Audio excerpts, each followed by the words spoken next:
안녕하세요. 싹싹이네 집짓기 현장을 소개해드리는 털털이입니다. 석가래를 끝으로 뼈대 골조 공사를 끝내고 지붕 공사를 시작하려고 합니다. 석가래 공사도 고난이도 작업이었는데 지붕 공사도 경사진 지붕에 무거운 나무를 들어올려서 맞춰야 하는 모든 공정이 만만치 않을 것 같습니다. 더구나 어떤 소재로 벽과 지붕을 채우고 어떤 색감으로 옷을 입느냐 하는 순간이 다가왔어요. 처음부터 목구조에 압축표집으로 채우고 나무와 황토로 색감을 입힐 것이라 설계했었죠. 특히 나무는 지루할 수 있는 그대로의 색감보다는 화가였던 풀선생의 감성을 붙이려고 합니다. 석가래 위에 첫 공정이 낙엽송 합판인데 석가래 사이의 간격인 40cm에 맞춰 합판도 40cm 폭으로 재단을 합니다. 이런 날을 위해 미리 해외 직구로 사둔 테이블소를 개봉합니다. 넓은 합판을 자를 때 필요한 절단기입니다. 풀선생 설명서 보면서 사용법을 익힙니다. 그리고 테이블을 만들어야죠. 작업하기 편한 높이와 수평과 직각을 잘 맞춰서 테이블소가 움직이지 않도록 고정합니다. 한 개를 잘라보니 그럭저럭 잘 잘라지네요. 낙엽송 합판 150개 중에 100개를 4등분으로 잘라서 400개의 합판을 만들고 있어요. 한쪽에서 밀면 한쪽에서 직각이 되도록 밀어붙이고 자리를 옮겨 당겨줍니다. 처음에는 합판이 조금씩 어긋나면서 반듯하게 잘라지지 않았는데 몇 번 하다 보니 적당한 속도의 리듬감이 생겨 손발이 척척 잘 맞습니다. 합판이 너무 넓어 혼자 하기에는 무리지요.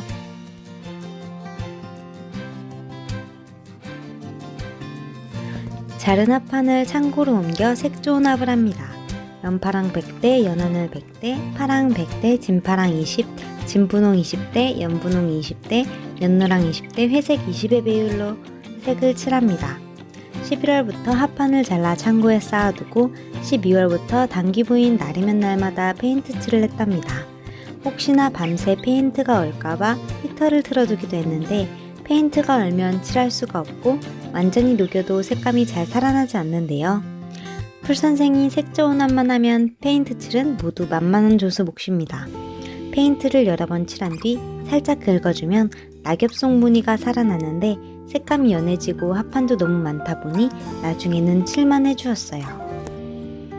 풀선생은 지붕의 색깔 조합을 어떻게 섞을까 구상 중입니다. 그런데 석가래 사이의 간격이 40cm로 정확하지 않아서 고민입니다. 합판을 한 칸, 두 칸, 세 칸 간격으로 잘라 석가래에 반이 걸쳐지도록 해서 못을 박아야 하는데 간격이 조금씩 달라 일일이 자로 재서 수치대로 잘라야 한다니 대략 난감이군요. 어떻게 하면 좀 더 효율적으로 시간을 줄일까? 둘이 머리를 맞대고 의논 중입니다. 결론은 지붕에서 한 줄씩 치수를 재어주면 밑에서 조수가 절단기로 잘라주고 그동안 또 치수를 재어 바로바로 교환하는 방법밖에 없다는 것이었죠. 그래서 일단 시작합니다. 먼저 석가래 사이를 막아줍니다.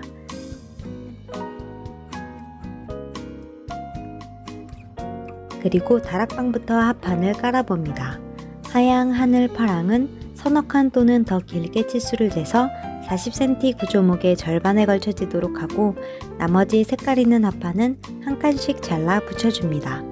절단기를 위에 올려놓고 치수를 재면 바로 잘라서 붙이니까 오르락내리락 하지 않아서 시간이 절약되네요. 다락방과 화장실 천장까지 다 깔고 보니 꽤 넓은 것 같아요. 그럼 일단 털털이의 다락방은 확보된 거죠? 이제 다락방 위에서 작업할 수 있는 뒤편 지붕에 합판을 깔 차례입니다. 화장실 위쪽 지붕은 합판을 길게 붙여주고 처마와 가까운 부분도 길게 붙여줍니다.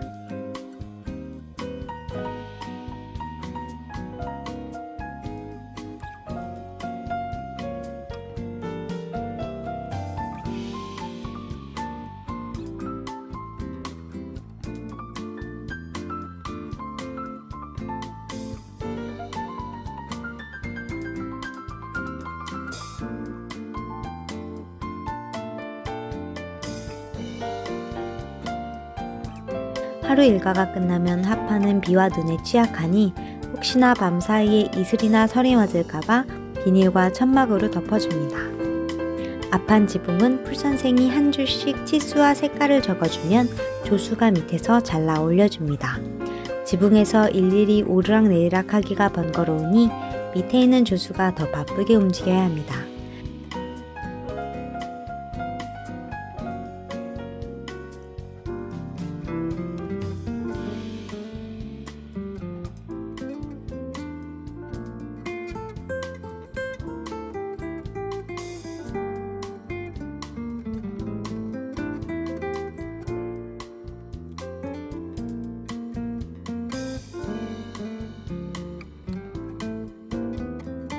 현관 벨리의 일부분과 대들보 부분만 남은 상태에서 전체를 살펴볼게요.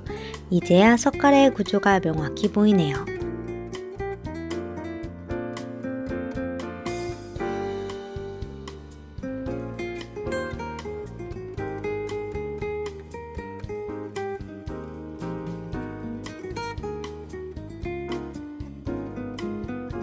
집안에서 혹은 방에서 지붕 천장을 볼 때 이런 느낌이랍니다.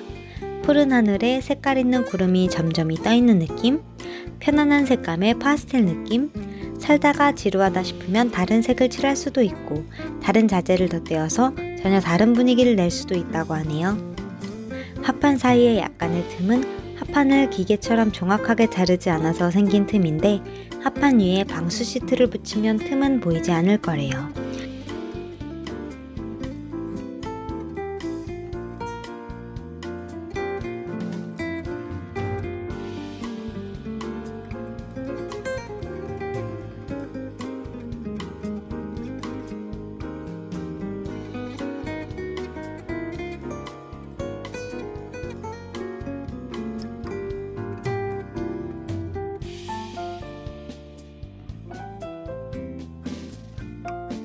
이제 아랫집으로 내려갑니다. 순서대로 석가래 사이를 바꿔주고 다락방 바닥에 합판을 깔아줍니다.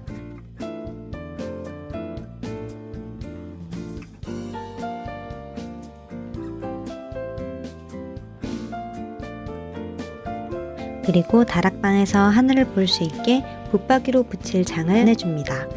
천창의 문제점은 겨울에 안팎의 기온차로 결로가 생겨서 물방울이 떨어진다는 단점이 있어서 윗집은 천창을 내지 않기로 했는데 아랫집은 시험삼아 내기로 했대요. 결로가 안 생긴다면 나중에 윗집도 구멍을 내서 창을 낼 수도 있지 않을까 싶은데요. 지붕에 나무와 합판과 지푸라기만 있으니 푸스스 떨어지는 지푸라기 청소할 마음만 먹는다면 창을 낼 수 있을 거라네요.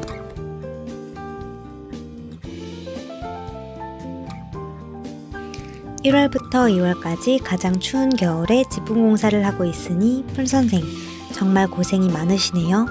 단기 부인은 그동안 밀린 동영상 편집하느라 여전히 바쁜데 조수가 꼭 필요할 때만 현장에 나옵니다. 조수가 있으면 밑에서 합판을 잘라 올려주는데 조수가 없으니 풀선생 혼자 오르락내리락 하느라 시간이 많이 걸리네요. 낙엽송 합판을 자르지도 않고 색깔도 칠하지 않고 큰 합판 그대로 올리면 쉽게 끝날 일인데 풀선생 결코 쉽게 가지 않습니다. 그래도 묵묵히 끝까지 다치지 않고 해내는 풀선생 대단하십니다.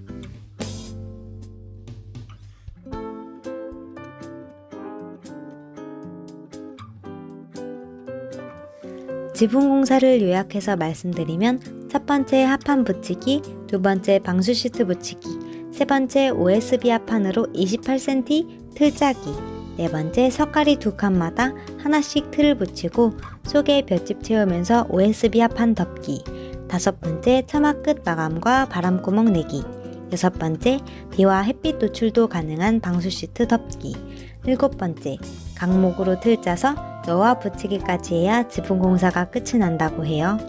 일단 시작한 지붕 공사는 여섯 번째 공정 방수 시트 덮기를 4월 말까지 끝내고 5월부터 벽체 공사를 시작할 예정이랍니다.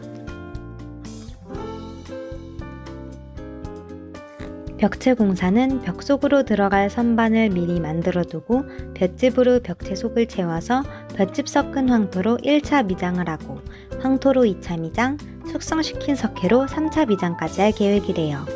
그러고 보니 공장에서 나온 화학 제품은 방수 시트 외에는 없네요. 만일 집을 허물더라도 쓰레기가 될 만한 건 방수 시트 뿐이라는 말이군요. 우리가 스트로베일 하우스를 고집하는 가장 중요한 이유이기도 해요. 건축에 화학 제품을 가급적 사용하지 않으니 건강한 집이 될 수밖에 없죠.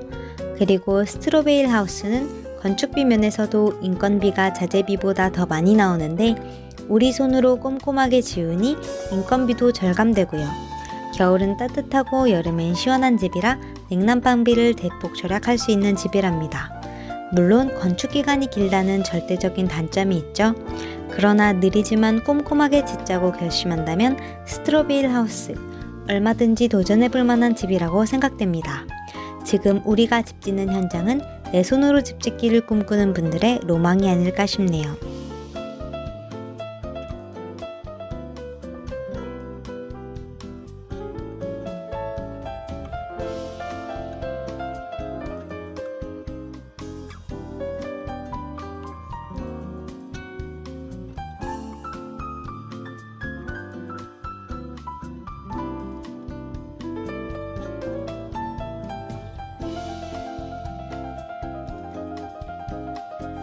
이로써 내 손으로 집 짓기 3년차 시작, 지붕공사 색깔 있는 합판 덮기 첫 번째 공정이 끝났습니다. 색깔 있는 지붕 천장의 느낌이 어떤지 댓글로 남겨주시면 감사하겠습니다.